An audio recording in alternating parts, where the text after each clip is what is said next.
अस्सलाम वालेकुम, कैसे हैं आप सब लोग। सारा इनाम कत्ल केस के हवाले से ताज़ा तरीन अपडेट्स आपके साथ शेयर करूंगी। सबसे पहले आपको बताऊंगी कि आज सारा की जो मैयत है वो अहले खाना ने रिसीव कर ली है, वो अपने साथ ले गए हैं। और अब जबकि मैं ये वीडियो बना रही हूँ, इसी असना में उसकी जो आखिरी रसूमात हैं वो भी अदा की जा रही हैं। और जिस वक्त फ़ैमिली वहाँ पर पहुँची है, उस वक्त भी काफ़ी ज़्यादा पेनफुल वो लम्हात थे, दर्दनाक वो लम्हात थे। और वो जो एक चादर होती है ख़ास जिस पे आयात लिखी होती हैं, वो सारा के ऊपर दी गई और वहाँ से फ़ैमिली ले गई है। ये तो सारा की फ़ैमिली की अपडेट थी। अब मैं इस केस के ऊपर आती हूँ। मुलज़िम शाहनवाज़, जो कि अब तक काफ़ी सारी कहानियाँ बदल चुका है, अब दो चीज़ें उसने बड़ी अहम की हैं जिसको देखना बड़ा ज़रूरी है, जिससे ये पता चलता है कि मुलज़िम चाहे नशे का आदी ज़रूर हो, लेकिन मुलज़िम के साथ कोई ज़हनी मसला नहीं है। मसला हो सकता है तो ताकत का नशा हो सकता है, मसला हो सकता है तो ये जो वैल्यूज़ आपके अंदर से ख़त्म हो जाती हैं, ये हो सकता है। आप एक बहुत बुरे इंसान हैं, ये मसला हो सकता है। इसके अलावा ज़हनी कोई ऐसा मसला दिखाई नहीं दे रहा कि उसको हेल्प चाहिए। बिलाशुबा उसकी जो ट्रीटमेंट है वो होनी चाहिए, उसको सुधारना चाहिए, अच्छा इंसान बनाना चाहिए। लेकिन इसके अलावा इस मुलज़िम में कोई मसला नहीं है। वो कैसे? क्योंकि मुलज़िम अब तक भी किसी और की बेटी को कत्ल करने के बाद अपनी माँ को बचाने की कैसे कोशिशें कर रहा है, ये आपको बताऊँगी। अयाज़ अमीर के ऊपर जो तशद्दुद हुआ था, उसका इल्ज़ाम कैसे सारा पर लगाया, ये भी आपको आज की वीडियो में बताऊंगी। और साथ ही साथ ये जो डेटिंग ऐप्स हैं, ये पाकिस्तान में इनका किस तरह से इस्तेमाल हो रहा है, वो भी आपको बताऊंगी। तो सबसे पहले मुलज़िम ने ये कहा कि जब मैंने सारा को मारा, उसने अपनी पुलिस के सामने जो स्टेटमेंट दी है, उसने कोई तशद्दुद नहीं किया, वो बिल्कुल खामोश थी, वो मुंह में कोई मंतर पड़ रही थी, और इस तरह की उसने सारी बातें की हैं। अब वो ये बताने की कोशिश कर रहा है कि सारा ने चूँकि शोर नहीं किया, उसने कोई मुज़ाहमत नहीं की, और इसलिए वो चूँकि उसको पता है कि उसकी वालिदा घर पर मौजूद थी, क्योंकि अगर वो ये कहेगा कि वो शोर कर रही थी, वो चीख रही थी और वो इस तरह से मुज़ाहमत कर रही थी, तो माँ के ऊपर बातें आएंगी। इसलिए अब वो कवर करने की कोशिश कर रहा है और बता रहा है कि सारा तो बिल्कुल खामोश थी और वो मुंह में कुछ पढ़ते जा रही थी। खैर, मैं नहीं ये समझती कि हमें इस मुलज़िम की बातों पर कोई यकीन करना चाहिए, लेकिन जो वो स्टेटमेंट्स दे रहा है, जो वो अपने गिरगिट की तरह रंग और बयान बदल रहा है, वो आप लोगों के सामने रखना बहुत ज़रूरी है। सेकेंडली, उसने ये गैर मुल्की एजेंट होने का इल्ज़ाम तो लगाया ही था, साथ साथ अब उसने ये इल्ज़ाम भी, जो पुलिस को स्टेटमेंट दिया उसमें सामने आ गया, कि उसने कहा कि अयाज़ अमीर साहब पर जो तशद्दुद हुआ था, उसमें भी इस शख्स को शुबा था कि सारा मुलव्विस है। अब ये बातें देखें कि उसको कोई चीज़ नहीं मिल रही कि जिससे वो ये साबित कर सके कि सारा का कोई कसूर था, कि वो डिज़र्व करती हो मौत। तो अब वो ये सारी बेकार की कहानियाँ बनाकर पुलिस का टाइम वेस्ट करता है। पुलिस जो उसका रिमांड लेती है, वो सारा वक्त बर्बाद करता है इस तरह की स्टेटमेंट्स बनाकर। मेरे ख़्याल से पुलिस को और अदलिया को ही देखना चाहिए कि जब ये कोई संजीदा बयान इसकी जानिब से सामने नहीं आ रहा, तो अब इस केस को जल्द अज जल्द ट्रायल की तरफ आगे बढ़ना चाहिए, और जो मेडिकल एविडेंस है वो भी पूरा करना चाहिए। तो ये एक बिल्कुल डिफरेंट सी स्टेटमेंट जिसकी जानिब से सामने आई थी, वो आपको बताती हूँ। अब बात करते हैं डेटिंग ऐप्स के ऊपर।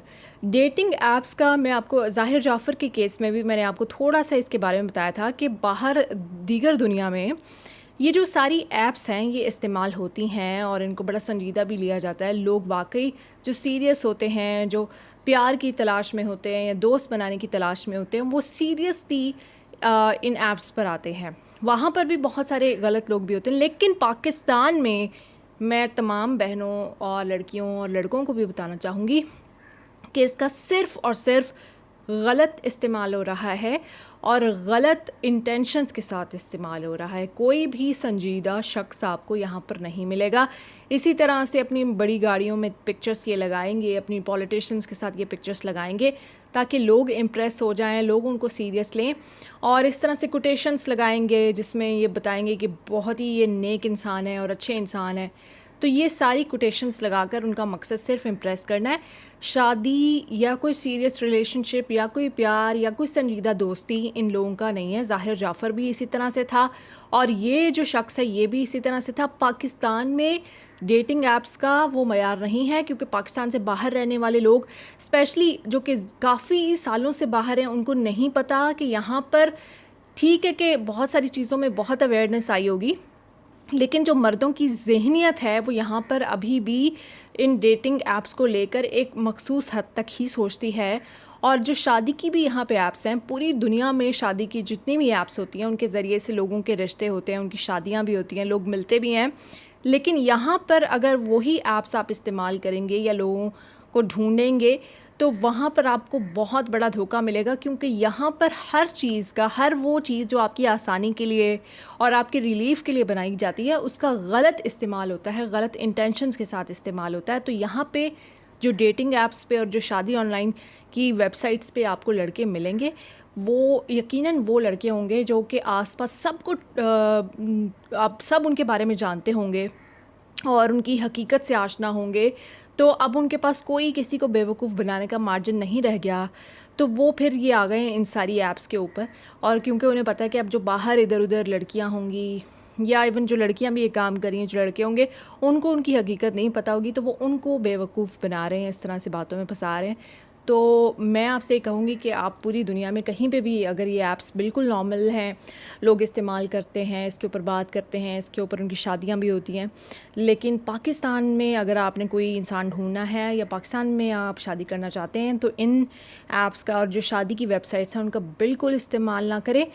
पूरी दुनिया में चाहे ये डिसेंटली इसका इस्तेमाल भी हो रहा है, लेकिन पाकिस्तान में इसको एक ख़ास नज़र से देखा जाता है कि जो लड़की इन ऐप्स पे आ रही है या इन ऐप्स के थ्रू लोगों को मिलना चाह रही है तो वो उसको गलत इमेज ही बनाते हैं। मैं ये नहीं कह रही कि ऐसा होना चाहिए, या मैं लड़कियों को ये ख़बरदार करना चाहूँगी कि चूँकि अब ऐसा है और ये बदल नहीं रहा है और ये रातों रात नहीं बदलेगा, तो आपको थोड़ा सा केयरफुल रहना पड़ेगा। और जो लोग पाकिस्तानी हैं वो प्लीज़ ज़्यादा इसके ऊपर वीडियोस बनाएं। बाहर जो लोग बैठे होते हैं, स्पेशली हमारे जो ओवरसीज़ पाकिस्तानी हैं, उनको नहीं पता होता कि जो सालों से यहाँ नहीं आते और बहुत ज़्यादा दिहाइयों में कोई एक आध बार पाकिस्तान आते हैं, तो उन्हें नहीं समझ आती कि यहाँ का कल्चर आगे गया है या नहीं गया है। तो हम लोगों की ये ज़िम्मेदारी है कि हम इन लोगों को बताएं कि यहाँ पे अभी उतनी अवेयरनेस नहीं आई कि यहाँ पे ये चीज़ें एक्सेप्टेबल हो सकें। एक और मैं जो मेरी नेक्स्ट वीडियो होगी उसमें बहुत सारे इंकशाफात हैं, लेकिन अभी तक मैंने सोचा कि मैं ये अपडेट सबसे पहले जो मेरे पास आई थी इसकी स्टेटमेंट्स को लेके, किस तरह से अपनी माँ को बचाने की कोशिश कर रहा है और किस तरह से अपने बाप के ऊपर जो बदसलूकी, जो तशद्दुद हुआ था उसका इल्ज़ाम लगाकर बचना चाह रहा है। बच तो नहीं सकेगा, लेकिन अभी ये सारी हरकतें कर रहा है। मैंने सोचा ये अपडेट्स आपके साथ शेयर करूँ। Thank you.